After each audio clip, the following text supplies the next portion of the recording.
저희 대학 청년 시절에 저의 진로를 결정하는 데 있어서 아주 중요한 역할을 했던 두 장소가 있었습니다. 그 첫 번째 장소는 소록도이었습니다. 소록도 자원봉사팀을 모집한다는 광고를 어디선가 보고 마음이 끌려 소록도에 생전 처음으로 나 환자들이 모여있는 그 소록도에 간 적이 있었습니다. 여러분, 예전에는 문둥병, 나병이라고 불렀지만 요즘은 한생병이라고 부르지 않습니까? 바로 나병을 일으키는 나균을 처음으로 발견했던 노르웨이의 의사인 한센의 이름을 따서 요즘은 문둥병, 나병이라고 하지 않고 한센병이라고 이야기합니다.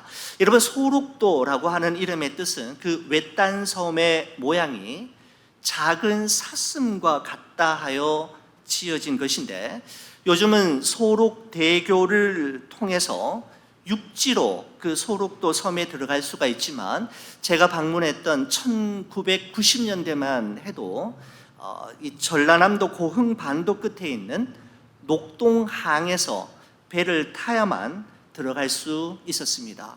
그냥 들어갈 수 없죠. 외부인들과 철저히 단절되어 있었고 팀이 가야만 했고 미리 예약이 되어야만 갈 수 있는 곳이었습니다. 제가 만약에 한국에서 목회를 했다면 소록도와 또 한센병으로 고생하는 이들을 위한 사역에 아마 제가 적극 동참하지 않았겠나라는 생각이 들 정도로 그 섬은 저의 어떤 진로를 결정함에 있어서 한 요소가 큰 역할을 감당했던 곳입니다.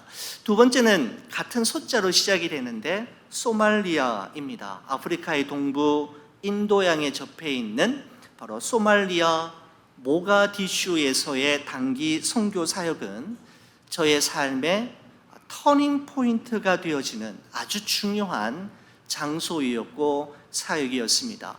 단기 선교가 마치는 날 저녁에 우리 선교 팀원들이 머물러 있었던 허름한 숙소의 옥상에서 하나님의 부르심을 저는 분명히 느낄 수 있었고, 그 부르심 앞에 무릎에 기도를 꿇고 하나님 앞에 헌신했던 기억이 말씀을 준비하면서 또다시 새록새록 되살아났습니다.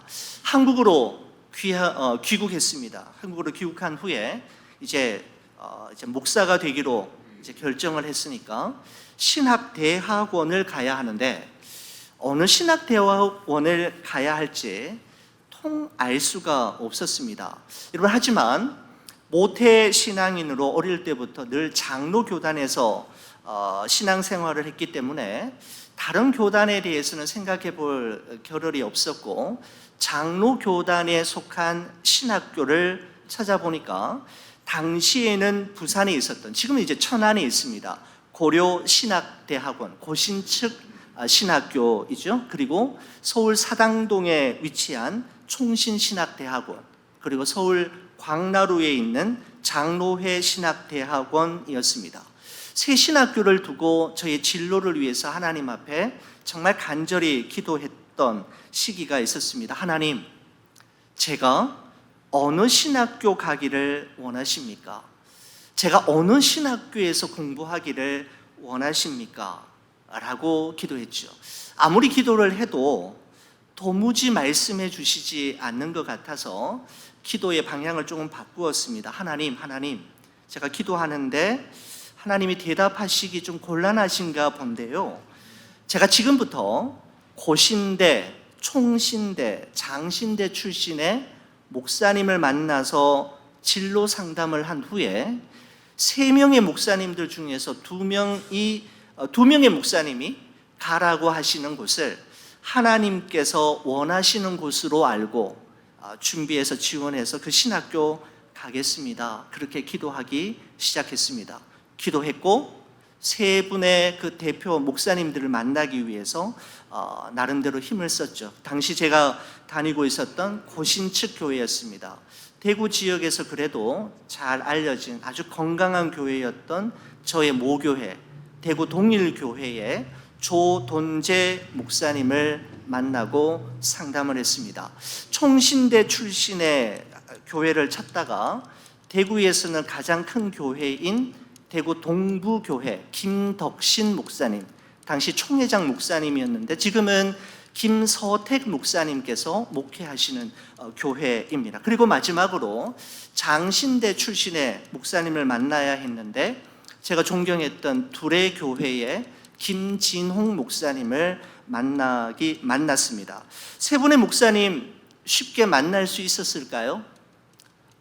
정말 만나기 힘들었습니다. 여러분, 그렇지만 저의 진로를 앞두고 이 만남은 너무나도 중요한 만남이라고 여겼기에 정말 여러 번 교회에 가서 기다렸고 또 여러 가지 방법을 동원해서 만나기는 다 만났습니다. 여러분, 그래서 목사님들 만나자마자 그렇게 했죠. 목사님, 제가 어느 신학교 가야 합니까? 목사님께서 찍어주시는 신학교에 제가 가겠습니다 라고 말씀을 드렸죠. 제가 만난 세 분의 목사님들은 하나같이 바로 여기입니다 라고 말해주시는 분은 아무도 없었습니다. 오히려 이렇게 말씀하셨죠. 형제님, 어느 신학교를 가든지 하나님께서 형제님과 함께 하실 겁니다. 그런데 기도해 보십시오. 기도하면 하나님께서 나의 길을 인도하신다라는 것을 경험하게 될 것입니다. 바로 그 인도하심의 경험은 형제님이 앞으로 목회할 때 아주 중요한 경험이 될 것입니다 라고 말씀해 주시는 것이 그 세 분 목사님의 어떤 공통 분모였습니다. 여러분, 그러면서 그날 주셨던 말씀이 바로 창세기 28장 15절이었습니다. 내가 너와 함께 있어 네가 어디로 가든지 너를 지키며 너를 이끌어 이 땅으로 돌아오게 할지라 내가 네게 허락한 것을 다 이루기까지 너를 떠나지 아니하리라 하신지라. 이 말씀을 붙잡고 저의 진로에 대해서 하나님께서 인도해 주시기를 바라는 기도가 보다 더 깊이 시작이 되었습니다. 여러분, 그때는 세 분의 목사님께서 바로 여기입니다 라고 꼭 집어서 말씀해 주시지 않아서 너무너무 답답했지만 지금 생각해 보면 그게 정말 다행이었고 정말 감사한 일이다라는 생각이 들었습니다. 왜냐하면 목회할 때 길이 보이지 않을 때마다 제가 가야 할 길이 어디인지를 찾아야 될 때마다 그분들에게 전화를 해서 만나자고 하고 상의할 수는 없지 않습니까? 어디로 가야 됩니까? 어떻게 해야 됩니까? 라고 그분들에게 일일이 다 물을 수는 없지 않습니까? 정말 간절히 기도했는데 어느 순간부터 하나님께서 저의 길을 인도해 주신다라고 하는 것을 느끼는 시점이 생겨나기 시작했습니다. 세 갈래의 길 가운데 자꾸만 막히는 길이 있었고 또한 자연스럽게 열리는 길이 있었는데 하나님께서 열어주시는 길을 따라 총신신학대학원에 들어가게 되었고 좋은 비전 교회까지 오게 되었습니다. 다른 누군가에 의해서가 아닌 하나님과 제가 말씀과 기도 속에 서로 교제하는 가운데 하나님의 인도하심을 받는 법을 경험하는 그때 그 순간은 지금까지 저의 목회를 하면서 참 필요했던 훈련이었다라는 생각을 떨칠 수 없게 만들었습니다. 그렇습니다. 하나님의 인도하심을 경험하는 것 너무너무 중요하지요. 오늘 여러분과 함께 읽은 이 본문의 말씀은 사도 바울이 1차 선교 여행을 마치고 2차 선교 여행을 준비하면서 누구와 함께 갈 것인가 그리고 어디로 갈 것인가를 두고 하나님과 씨름하며 하나님의 인도하심을 구하는 바울의 모습을 볼 수가 있습니다. 여러분, 먼저 사도행전 15장 36절에서 41절까지의 말씀은 누구와 함께 갈 것인가 라고 하는 주제를 가지고 바울이 스트럭을 하고 있는 모습을 볼 수가 있죠. 제1차 선교 여행을 마치고 안디옥으로 돌아온 이후에 사도 바울과 바나바는 안디옥 교회에 머물면서 성도들에게 하나님의 말씀을 가르치는 일을 계속했을 뿐만 아니라 예루살렘 종교회의를 통해 우리의 구원은 율법을 지키고 할례를 행함으로 받는 것이 아니라 오직 예수 그리스도를 믿는 믿음으로만 구원을 받을 수 있다라는 사실을 확정짓는, 예루살렘 종교회의를 통해 확정짓는 그 일에 이 두 사람이 아주 귀하게 쓰임 받았습니다. 그러던 어느 날이었습니다.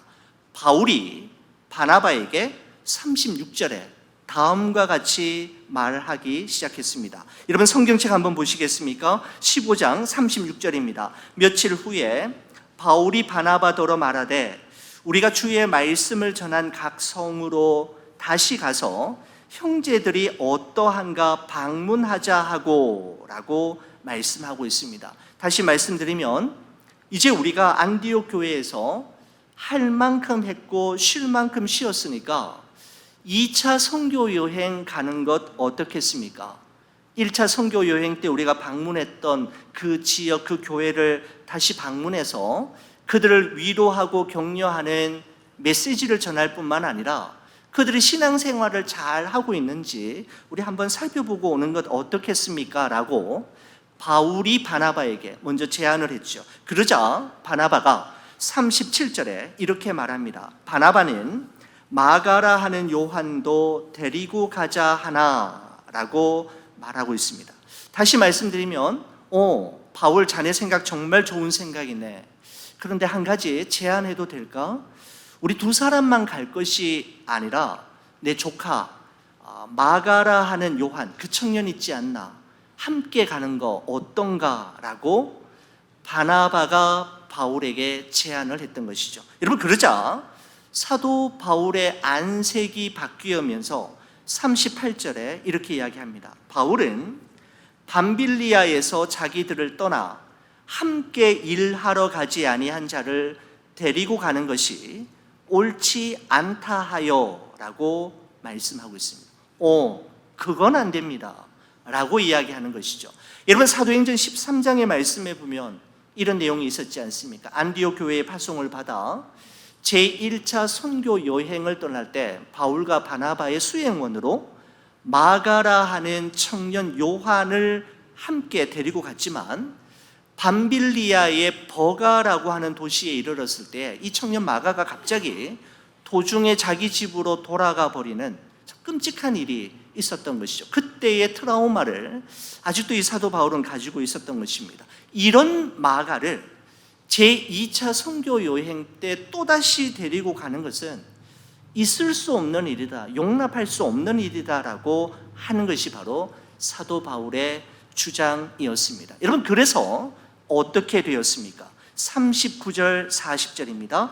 서로 심히 다투어 피차 갈라서니 바나바는 마가를 데리고 배 타고 구브로로 가고 바울은 실라를 택한 후에 형제들에게 주의 은혜의 부탁함을 받고 떠나라고 말씀하고 있습니다. 여러분 여기 보시면 서로 심히 다투었다라고 되어 있지 않습니까?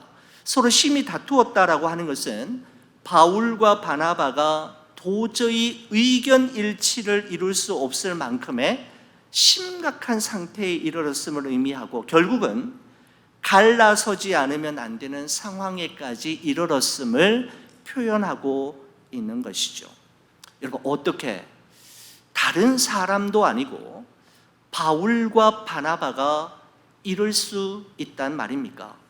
여러분 바울과 바나바는 안디옥 교회를 함께 섬겼던 공동 목회자였고 1차 선교 여행을 함께 하면서 생사고락을 함께 했지 않습니까? 둘도 없는 영혼의 친구이자 눈빛만 봐도 마음이 통하는 손발이 척척 맞는 최고의 동력자, 환상의 명콤비가 바로 바울과 바나바이었는데 어떻게 이렇게 할 수 있단 말입니까? 여러분 2차 선교 여행에 마가를 데리고 갈 것인가 말 것인가 라고 하는 문제를 두고 중요하다면 중요할 수도 있겠지만 그렇지 않다면 그렇지 않을 수도 있는 이 문제로 인해 두 사람이 서로 심히 다투고 피차 갈라서게 되어서 서로 각자의 길을 걷게 되는 모습을 보면서 우리는 씁쓸함을 금할 수가 없습니다. 여러분, 물론 41절 말씀 한번 보시겠습니까? 41절에 보면 수리아와 길리기아로 다니며 교회들을 견고하게 하니라 라고 말하고는 있지만 좋은 결과가 반드시 하나님의 뜻이라고 말하거나 다툼과 갈라섬을 정당화할 수는 없지 않습니까?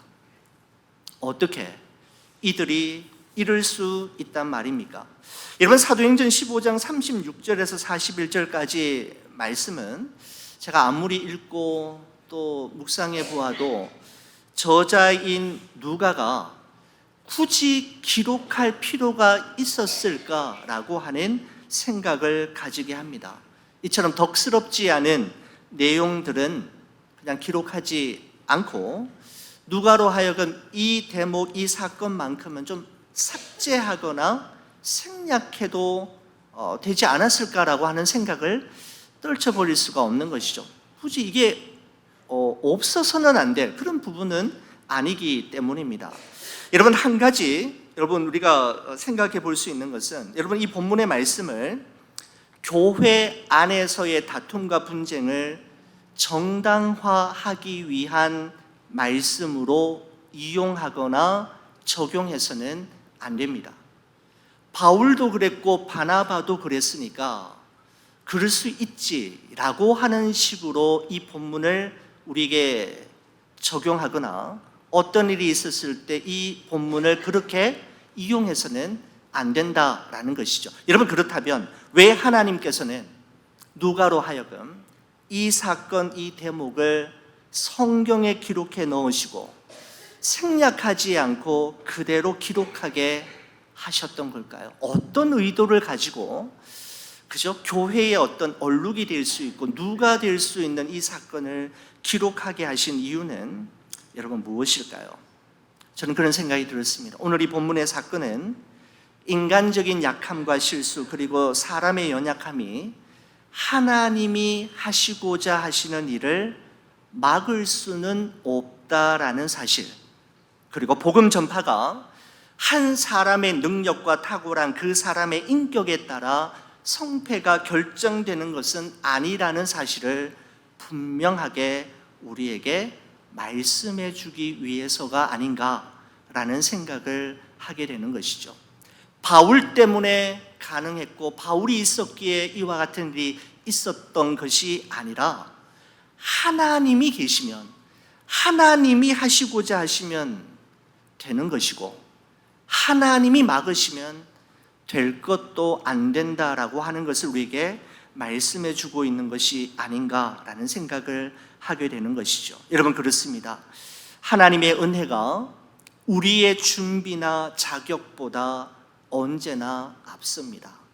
하나님의 열심이 우리의 열심을 언제나 능가하는 것이죠. 우리의 약함과 실수와 약점에도 불구하고 하나님은 당신의 뜻을 묵묵히 진행하시고 시작하신 그 일을 마침내 이루시는 분이시다라고 하는 것은 사람의 방해와 사람의 연약함에 의해 제재당하시고 제한받으시는 분이 아니라는 것을 우리에게 말씀해 주고 있는 중요한 본문임에 분명합니다. 여러분, 결국 사도 바울은 자신에게 사역의 길을 열어주었던 신앙의 선배이자 영혼의 친구와도 같았던 바나바와 헤어져 각자의 길을 걷게 되지만 하나님께서는 바울에게 실라와 디모데와의 새로운 만남을 통해 하나님의 일을 계속해서 진행해 가시는 것을 볼 수가 있습니다. 여러분, 그래서 계속해서 제2차 선교 여행이 진행이 되었던 것이죠. 여러분, 먼 길을 떠나는 이들에게 있어서 누구와 함께 그 길을 가는가와 더불어 또 하나 중요한 것이 있다면 그것은 어디로 갈 것인가이지 않습니까? 여러분, 그래서 그 다음에 나오는 사도행전 16장 1절에서 10절까지의 말씀은 어디로 갈 것인가라고 하는 주제를 가지고 하나님의 인도하심을 구하고 있는 사도 바울의 모습을 볼 수가 있습니다. 누구와 함께 갈 것인가? 그리고 어느 길로 갈 것인가? 여러분, 우리도 하나님 앞에 날마다 구하는 우리의 길을 찾고 길을 묻는 우리에게 늘 기도의 제목이지 않습니까? 여러분, 2차 선교 여행이 계속되던 어느 날 하나님의 인도하심이 더 이상 느껴지지 않는 날이 있었습니다. 자, 여러분, 16장 6절과 7절 말씀 한번 보시겠습니까? 이렇게 기록합니다. 성령이 아시아에서 말씀을 전하지 못하게 하시거늘 그들이 부르기아와 갈라디아 땅으로 다녀가 무시아 앞에 이르러 비두니아로 가고자 애쓰되 예수의 영이 허락하지 아니하시는지라 라고 말씀하고 있습니다. 마치 출애굽했던 이스라엘 백성들이 밤에는 구름 기둥으로 낮에는 구름 기둥으로 그의 인도하심을 따라 광야 40년을 지내왔던 것처럼 여러분, 이 바울 일행, 바울과 실라와 디모데 역시 성령의 인도하심을 따라 지금까지 2차 선교 여행이 진행되어 왔는데 결정적인 순간에 성령께서 그들의 길을 막으시고 계시다라고 하는 느낌을 받을 때가 있었다라는 것이죠.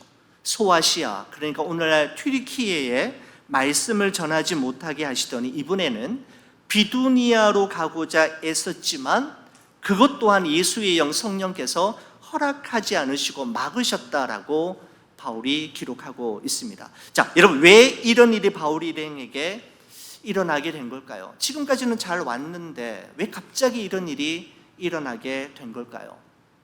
바울 일행의 복음에 대한 열정이 식었기 때문일까요?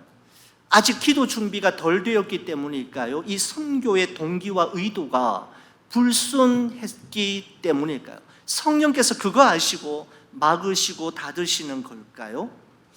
그렇지 않음을 알 수가 있습니다. 그렇게 된 것은 바로 하나님의 뜻과 계획이 다른 곳에 있었기 때문임을 알 수가 있습니다. 여러분, 8절에서 10절 말씀 한번 보시겠습니까? 16장 8절에서 10절 말씀을 보시면 무시아를 지나 드로아에 내려갔는데 밤에 환상이 바울에게 보이니 마게도냐 사람 하나가 서서 그에게 청하여 이르되 마게도냐로 건너와서 우리를 도우라 하거늘 바울이 그 환상을 보았을 때 우리가 곧 마게도냐로 떠나기를 힘쓰니 이는 하나님이 저 사람들에게 복음을 전하라고 우리를 부르신 줄로 인정함이로라 라고 말씀하고 있습니다. 여러분, 이로 말미암아 바울 일행은 원래 아시아에서 복음을 전하기를 원했는데 이 일로 말미암아 아시아 대륙을 떠나 에게해를 건너 유럽 대륙으로 가게 되는 결정적인 사건이 여기서 일어나게 되었던 것이죠. 하나님은 그들이 계획하고 생각했던 것보다 훨씬 더 멀리 보고 계셨고 그들이 가지고 있었던 계획보다도 훨씬 더 큰 계획을 가지고 계셨던 것입니다. 저는 이 본문의 말씀을 묵상하면서 두 가지 사실을 깨닫게 되었습니다. 이건 첫 번째를 이렇게 정리 한번 해보았습니다. 길을 열기도 하시고 닫기도 하시는 분은 하나님이시라는 사실입니다. 여러분, 앞서 말씀드린 대로 가던 길이 막히고 문이 닫힌 것은 바울 일행의 복음을 향한 열정이 식어버렸거나 기도 준비가 아직 덜 되었거나 복음을 전하는 그 동기와 의도가 잘못되었기 때문이 아니었습니다. 하나님의 계획과 뜻이 다른 곳에 있었기 때문이죠. 하나님께서는 이 사건을 통해 길을 열기도 하시고 열린 그 길을 닫으시기도 하시는 분이 누구이신지를 바울과 그의 일행들에게 분명하게 가르쳐주고 싶었던 것이죠. 계획했던 대로, 원했던 대로, 원하는 대로가 되는 것이 아니라 하나님이 열어주셔야 갈 수 있고 하나님께서 허락하셔야 그 일이 가능함을 말씀해 주고 있는 것입니다. 여러분, 사무엘상 2장의 말씀에 보면 이런 말씀이 있죠. 여호와는 죽이기도 하시고 살리기도 하시며 스올에 내리기도 하시고 거기에서 올리기도 하시는도다. 여호와는 가난하게도 하시고 부하게도 하시며 낮추기도 하시고 높이기도 하시는도다. 무슨 말씀입니까? 하나님의 손에 달려 있음을 의미하는 것입니다.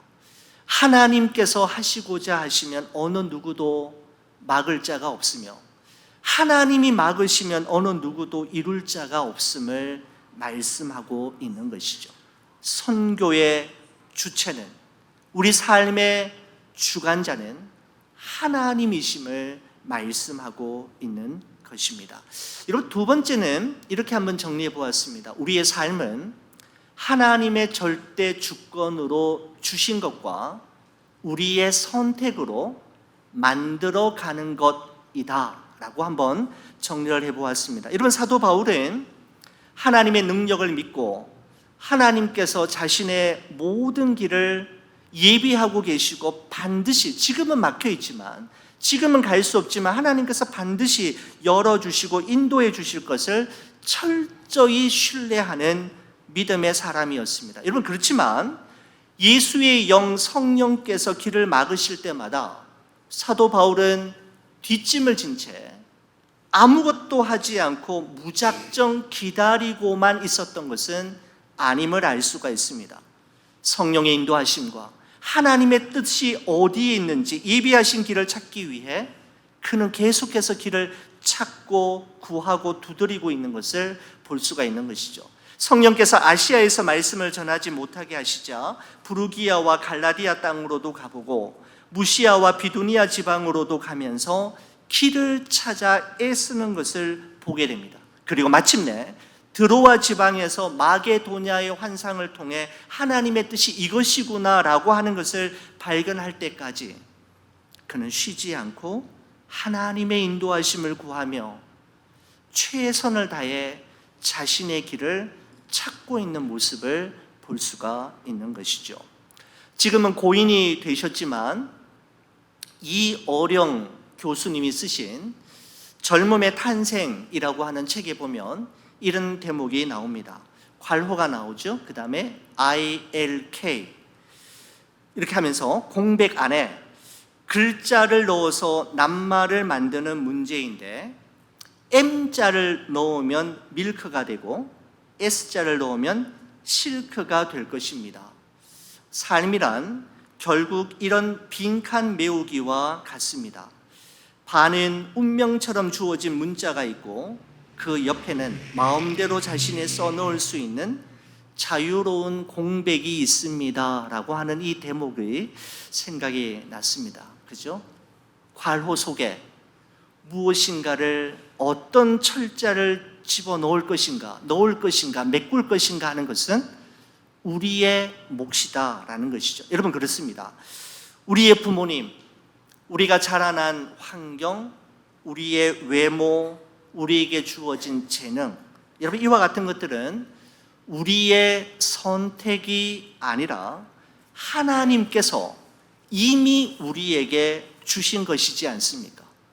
여러분, 이런 것들은 받아들이는 것이죠. 나의 외모는 왜 이래? 나의 부모님은 왜 이런 분이셔야 해? 나의 어린 시절 자라온 환경은 왜 이래야만 했었는지에 대해 우리가 불평하며 원망할 수가 사실 없는 것이죠. 할 수도 없고 해서도 안 되는 것이죠. 그대로 받아들이는 것입니다. 여러분, 그렇습니다. 우리의 삶 속에는 우리가 거부할 수 없는 하나님의 주권이 있습니다. 여러분, 그러나 또한 우리가 기억해야 할 것은 내가 선택하고 최선을 다해 이루어 나가야 할 영역이 있다라는 것이죠. 저 괄호 속에 ILK는 정해져 있지만 그 앞에 S자를 넣을 것인지 M자를 넣을 것인지는 우리의 몫이다라는 것입니다. 어제의 선택과 최선이 오늘의 나를 만들었고 오늘의 선택과 최선이 여러분과 저의 내일의 우리를 만들게 될 것입니다. 하나님의 절대 주권 속에서 우리가 선택하고 우리가 최선을 다해 이루어 나가야 할 영역이 있음을 우리가 꼭 기억할 때 우리는 균형 잡힌 그리스도인으로 살아갈 수가 있는 것이죠. 여러분, 시편 127편 1절에 이런 말씀이 있잖아요. 우리 저와 함께 같이 한번 읽어주시겠습니까? 여호와께서 집을 세우지 아니하시면 세우는 자의 수고가 헛되고 여호와께서 성을 지키지 아니하시면 파수꾼의 깨어 있음이 헛되도다. 아멘. 그렇습니다. 여호와께서 집을 세우지 아니하시면, 여호와께서 성을 지키지 아니하시면, 즉 하나님의 도우심과 은혜가 아니면 아무것도 이루어질 수 없음을 우리는 한순간도 잊지 말아야 하지만 또 하나 기억해야 할 것이 있습니다. 그것은 집을 세우는 자의 수고와 성을 지키는 자의 깨어 있음을 하나님이 무시하시거나 그거 아무 소용없어, 그거 할 필요 없어, 이게 아니라 하나님이 그거 무시하지 않으시고 그것을 낭비하시지 않으신다라는 사실 또한 우리는 기억해야 합니다. 사랑하는 우리 교회 여러분, 우리는 오늘도 내일도 길을 걷는 자입니다. 누구와 함께 그 길을 걸을 것인가, 그리고 어디로 갈 것인가 라고 하는 질문은 우리가 하나님 앞에 서는 그날까지 계속 되어질 질문입니다. 나의 길, 내가 가야 하는 길을 찾아 한 걸음 한 걸음 걸어가는 것은 너무나도 중요한 것이지요. 광야의 길을 만드시고 사막의 강을 만드시는 하나님, 길이 없는 곳, 길이 끝나는 곳에서도 우리의 길이 되어주시고 마지막 순간까지 완주할 수 있도록 우리의 모든 걸음을 앞서 인도하시는 우리 주 예수 그리스도, 그분 바라보며 그분의 손 놓치지 않고 그분의 인도하심을 따라 살아가는, 걸어가는 여러분과 저의 삶이 되시기를 주의 이름으로 간절히 축원을 드립니다. 기도하시겠습니다. 하나님 아버지, 감사합니다. 그렇습니다. 우리는 길을 걷는 자입니다. 한 번도 걸어가 보지 않은 낯선 길을 걸어갈 때 우리와 동행하시는 분이 누구이신지를 기억하게 하시고 그 길을 그분과 함께 어디로 가야 할지를 날마다 하나님 앞에 물으며 우리에게 주어진 길, 우리가 가야 할 그 길을 날마다 그리고 한 걸음 한 걸음 나아갈 수 있도록 은혜를 베풀어 주옵소서. 광야의 길을 만드시고 사막의 강을 내시는 하나님, 길이 없는 곳, 길이 끝나는 곳에서도 우리의 길이 되어주시는 예수 그리스도, 그분 한 분 바라보며 그분이 내미시는 그 손 놓치지 않고 주님과 함께 동행하며 인도하심을 받는 우리 좋은 비전 교회와 온 성도들 되게 하여 주옵소서. 주님의 은혜와 사랑에 감사드리며 예수 그리스도의 이름으로 기도 올리옵나이다. 아멘.